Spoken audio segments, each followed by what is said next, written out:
Gallantry awards. ఈ gallantry awards అనేటివి ఏంటి అన్నది కనుక మనం చూస్తే ప్రధానంగా భారతదేశంలో భారత ప్రభుత్వం 2 రకాల గౌరవ పురస్కారాలు ఇస్తుంది. ఒకటి పౌర పురస్కారం.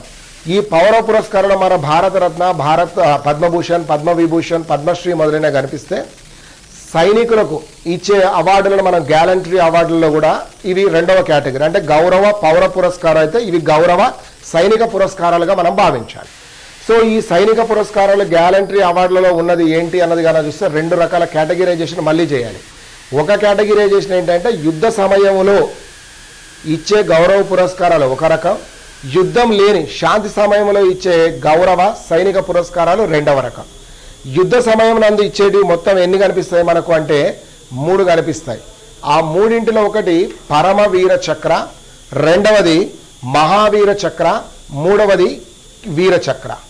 సో పరమవీర చక్ర, మహాచక్ర మరియు వీర చక్ర 2019లో మనకు ఎప్పుడైతే భారత ప్రభుత్వం పాకిస్తాన్ పైన ప్రధానంగా ఇక బాలాకోట్ దగ్గర ఉగ్రవాదులు ఉన్నారని సర్జికల్ స్ట్రైక్ చేసిన అనంతరం 2వ రోజు పాక్ సంబంధించిన యుద్ధ విమానాలు భారత్ పైన దాడి చేస్తాయని ముందే ఊహించి ఉండడం చేత భారత వైమానిక దళం సిద్ధంగా ఉన్నప్పుడు భారత గగనతలంలోకి చొచ్చుకొని వచ్చిన పాక్ యుద్ధ విమానాలను ధ్వంసం చేసిన సందర్భంలో వర్ధమాన్, ఎవరైతే అభినందన్ వర్ధమాన్ గారు ఈ యొక్క పాకిస్తాన్కు వాళ్ళ యొక్క విమానాన్ని ధ్వంసం చేసిన అనంతరం ఈయన ప్రయాణిస్తున్న విమానం కూడా కూలిపోయి పాకిస్తాన్లో పట్టుబడడం, 3 రోజుల అనంతరం అక్కడ నుంచి విడుదలైన తర్వాత కీర్తి చక్ర అనే అవార్డు, అంటే ఈ యొక్క యుద్ధ సమయంలో ఇస్తున్న గొప్ప పురస్కారాల్లో 3వది పరమవీర్ చక్ర మొదటిది అయితే, 2వది మహావీర్ చక్ర, 3వది కీర్తి చక్ర అనుకున్నాం.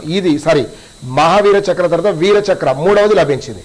ఇప్పటి వరకు 1950 నుంచి కనుక మనం చూస్తే పరమవీర చక్ర పొందిన వాళ్ళు దేశంలో 21, మహావీర చక్ర పొందిన వాళ్ళు 212, ఇదే విధంగా ఈ యొక్క వీర చక్ర 1324 మంది పొందారు.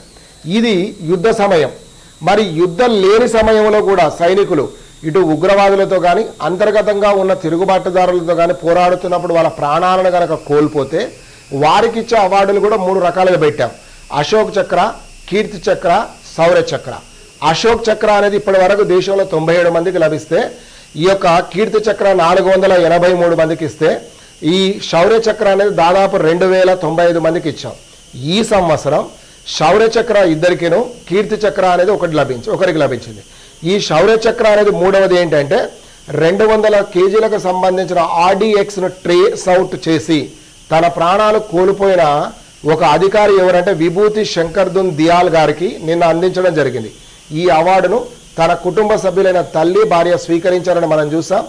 2వది వచ్చేసి కీర్తి చక్ర, రెండవది ఎవరంటే సాంబూర్ అని పిలువబడే మరొక లాయక్, అంటే ఈయన ఈ యొక్క సైనికులలో ఒక 10-15 మంది పదాతి దళానికి అధికారిగా ఉండేవారికి ఇవ్వడం జరిగినట్టుగా చూసాం. 3వది కీర్తి చక్ర అనేది ప్రకాష్ జాదవ్ గారికి లభించింది. సో ఇవి గ్యాలంటరీ అవార్డ్స్ సంబంధించిన సమాచారాన్ని మనం చూసాం.